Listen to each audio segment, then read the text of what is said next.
Welcome, ladies and gentlemen, girls and boys, Welcome. and everyone else. We're here to watch another movie together. And tonight is going to be Locked 2025, a 2025 movie. There are two reasons why I picked this movie. I saw the trailer and I heard Anthony Hopkins' voice. And I thought, oh man, I need to see this movie. And then in the trailer, I saw an interesting car. A luxurious car, which looks like a Land Rover, but it's called Dulles. Okay, and so here's something that I would have never thought to notice is, okay, the type of car. That's just... Well, it's intriguing because okay, Dulles. I suppose there's a car by that name. I don't know. There's no car by that name. I mean, you look at it and you see a Land Rover, but then you look at the logo, and it resembles Bentley. I wouldn't know. I never heard of this car, so I had to Google it, and it turns out that they made it especially for the movie. Oh, okay. Because there's no car. There's no car. That you can buy. And now it's in a museum. I see. Ah, okay. So I thought, okay, that's it. Why did they do that? I mean, they could have, I don't know, use a Maybach, man. Use a Bentley. Use something. You have so many expensive cars out there that you can use, but no. Had to make their own. They wanted to make this, and I don't think I've ever. That's kind of almost like it's trying to be a bit futuristic or something like that. But from the trailer, I mean, I haven't seen. I didn't see the trailer. Yeah, I did watch the trailer, and I mean, the movie is like, it's not a science fiction movie sometime in the no. It's like our days. Okay. Anyway, so this is what we know. These are my reasons, and so relax, sit back, and let's watch Anthony Hopkins in Locked.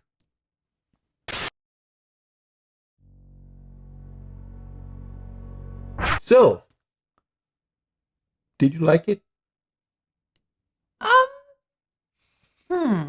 What should I say? Anthony Hopkins, of course, is amazing as usual.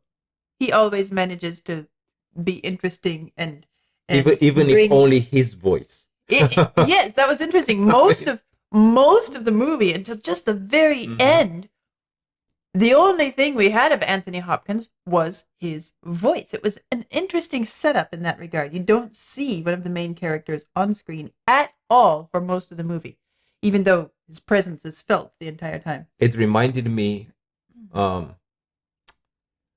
the days when I was a kid under communism, and TV was just 2 hours a day in the evening from 8 to 10 full of communist propaganda.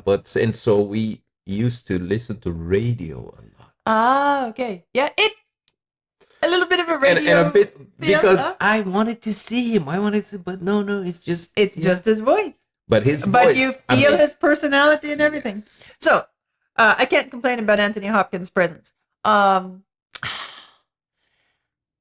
I guess it was a bit dull. It was. And it was maybe not dull. It was incredibly stereotypical.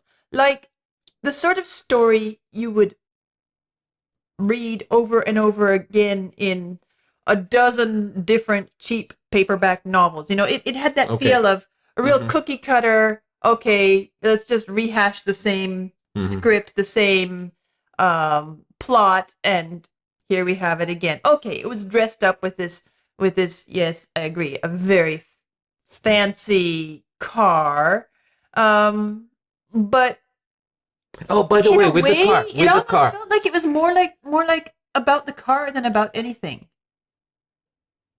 Well, I kind of have an idea now. Okay. Why did they choose that car? But there's one detail that I couldn't understand. Okay, so he was locked. Obviously, the windows were dark. Nobody could see him. But the windshield, that cannot be dark. It can't. It's impossible. I've never seen a car with a dark. It's impossible. Yeah, but you know, there's one-way glass. No, the windshield, they have to be able to see you. I know. Cameras have to be able to see you. So that's where I was like, wait, okay. It's a little bit far-fetched. Yeah. Something's a little off here. So that was the one thing. I agree. Yeah. Which was what was the message that this movie managed to send to you?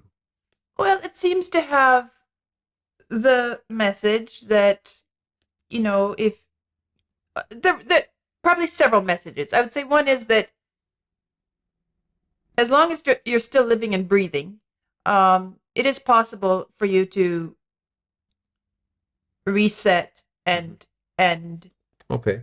clean up your life. You know, if you've got, as long as you're alive, you've got time. Okay. So it seems like that's one message, and another message would be the importance of family, the ones we love, and that we should never let those priorities get mixed up. And obviously, this fellow, he was, you know, a petty criminal. And he had a messy family situation. He had a daughter, but he wasn't being the best father. And, you know, he's trying to pull his life together, but he's doing it using his customary, his habitual approach of, you know, he needs the van, but he doesn't have money for the van. So he goes and calls all his old friends, but nothing works. So he's reduced to, again, attempting thievery. Yeah. So I was just to say criminal activity, but I was like, no, I don't want to start this discussion again. Okay. No, I won't harass you on that. It is criminal activity. All right. Thank you. Yeah. But he's, you know, so it's like, don't do that. I mean, that's how you got yourself here in the first place. And I know you're desperate, but if you keep going down this road, it's not going to get you out of this. But of course, he's got his mind focused on the fact that he needs the van, or he needs a mode of transportation because he needs to be able to work because. And because he's so focused on this, he's neglecting his daughter, as usual. And it's that sort of, but again, the idea that he thought he was putting things in the right priority. He thought he was prioritizing things correctly, but over the course of the movie, he doesn't really change. But at the same time, his priorities change, and he does end up with a different perspective in the end. I guess those are the two main things that I got from it. Yeah, there's time. The first to clean time. up, as long as you're alive. Yes, the first time, I guess I just took it for granted. I didn't think about it. But your second point, I guess, but because if we look to him before and after the event, this catastrophic event in his life, right? We cannot say that he gained more understanding about something. He gained more knowledge about something, or like, okay, he didn't care about his daughter, and now he cares about her. No, he did. He did. I mean, you could see that he was genuinely and all hurt, of his efforts were trying to be for the sake of his daughter. Honestly, he was trying. Yeah, but the one problem, and what changed, just like you said, was priorities. And it was nicely put in the movie. The van, the daughter which goes out from school, and the pink bicycle. Yeah. So first, he thought, I need the van first, because I need to be able to work, and I cannot work without the van. I need to make money, and with the van, I can take my daughter. If I don't have the van, I cannot take my daughter. Van is first.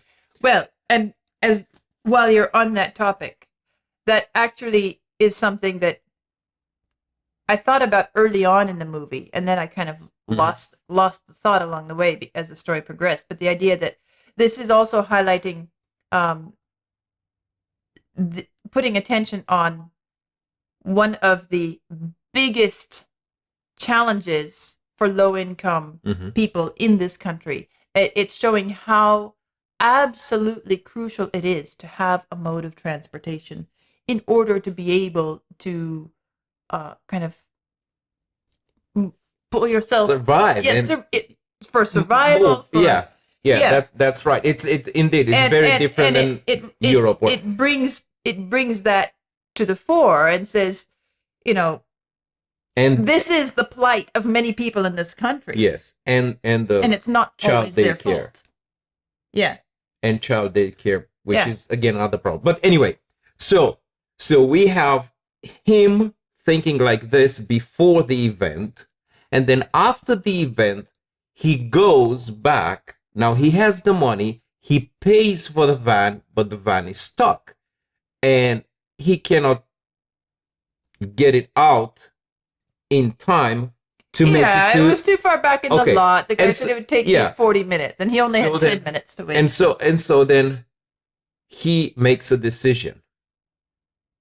He probably, I don't know, he traded the van for the bicycle or something, because the bicycle... It doesn't really show. It doesn't show, but the bicycle was for sale.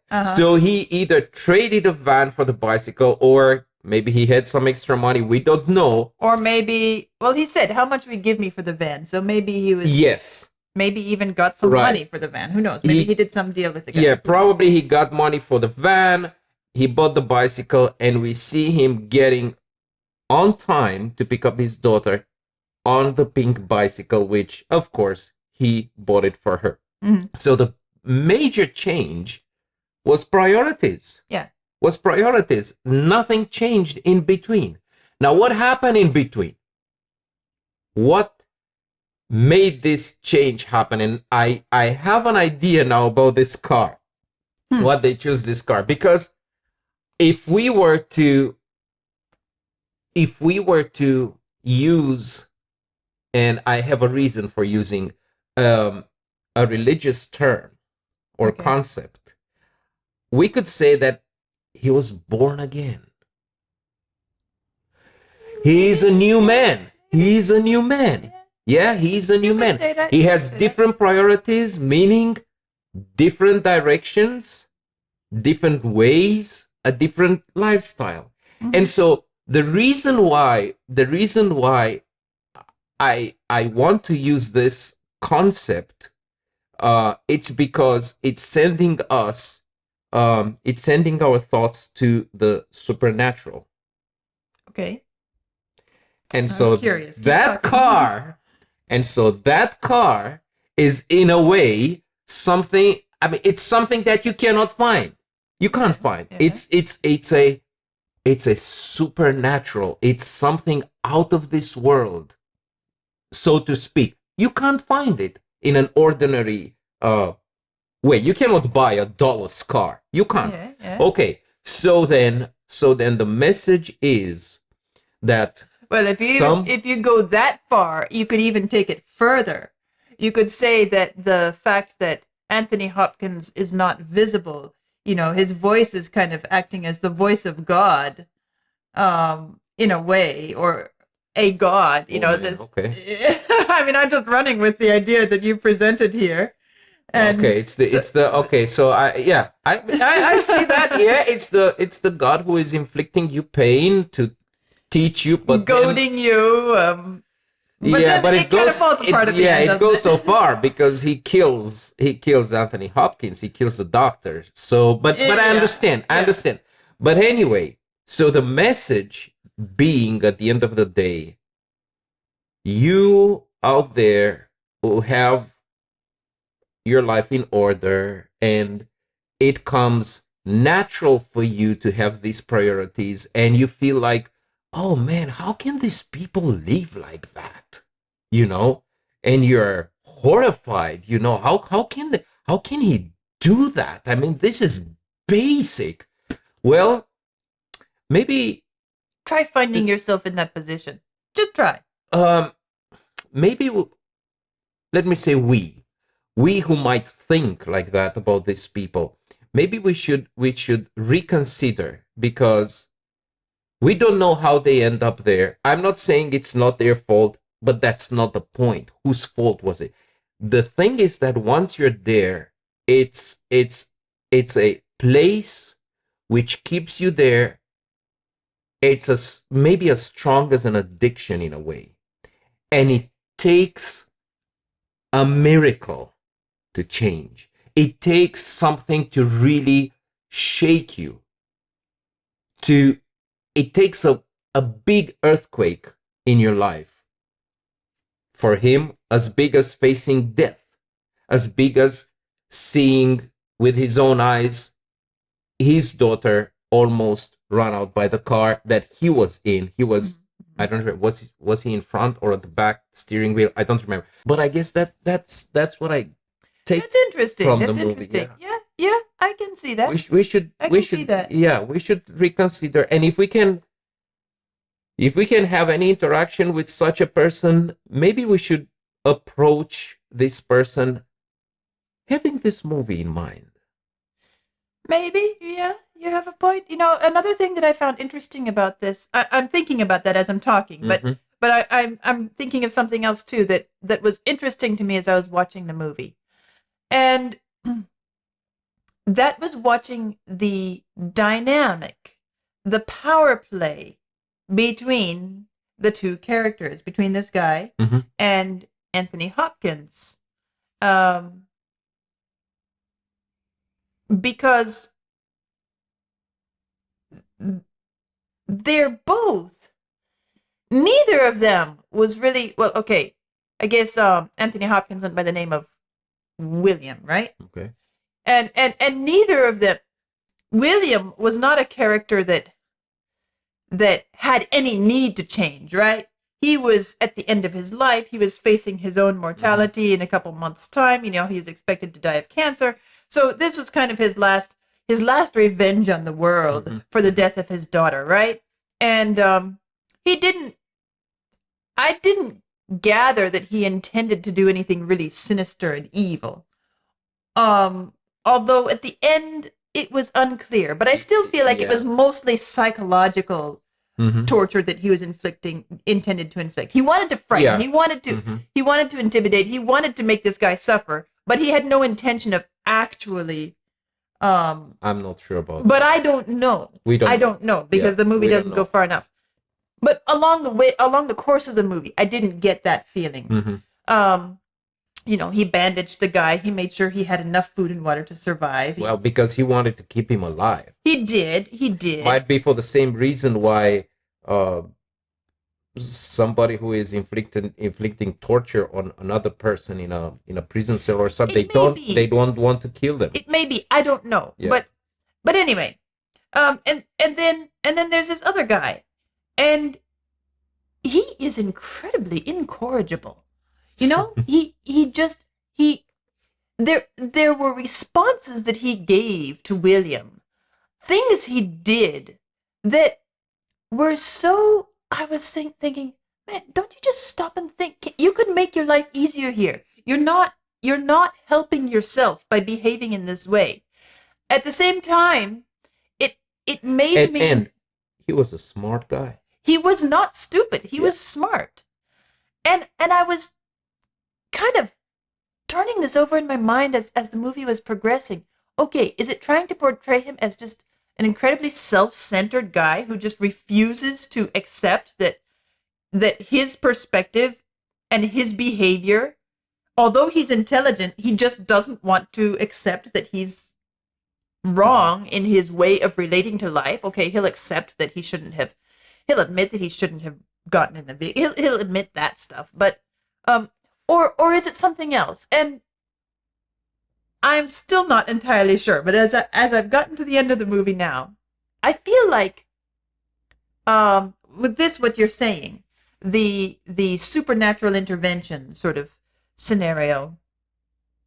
And what I thought of at the beginning of the movie about how the sort of social awareness, the awareness of the real challenges in this society that people face, I feel like this part of him, this part of his personality, this part of who he was as a person, was used to bring something else out, and that is that if somebody is going to change like this without assistance, meaning most times to get someone on the right track, the best way is to make their life easier in that direction.